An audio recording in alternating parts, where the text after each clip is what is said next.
obedo waiver teko sentiere mana tamalo moro matina ma igolo ne jopiny kanyo. Sharon. Kinde ma ochiw waiver inyalo mana mi e wifi. Land rate mano nego bed ni chulo cha kata no bed mana 30,000 ibro chule. Wawuonde ni 30,000 mano nego bed ni chulo kaka land rate to se goi fai mochopo 40,000 nyiso ni fai no en 10,000. Sama nitie waiver 10,000 mane wiye cha inyalo yudo kigole. Inyalo gole te kata inyalo gole nus kata inyalo gol kwota mare. Lakini gima nyaka ng'ato ka ng'ato ng'e ni kata ogole mana te 30,000 30,000 mano nego bed ni chulo kaka land rate machon cha ibro chule fai gi kende ni ibro golni machon cha to nyaka ibe chul.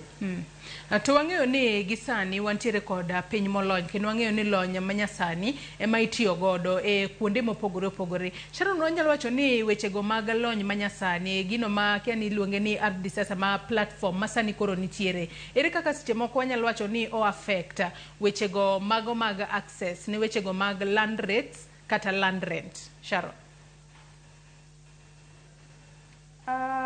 Shida manyalo bedo maduong' manyalo affect wechegi en iluongo ni technology. Akiani waluonge nade gi dholuo lakini technology do ka ng'eny ji manitiere gi lope monego bed ni gichulo ushuru gieki ok ging'eyo kaka onego bed ni gichulogi. Tinde nitie gimokel miluongo ni e-citizen miyudo ka thoth gigi ichulo platform no ero.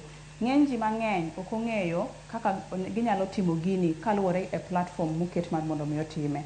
Mana paro ni manyalo wacho ni challenge maduong' mogik manitiere e yor chulo ushuru gieki.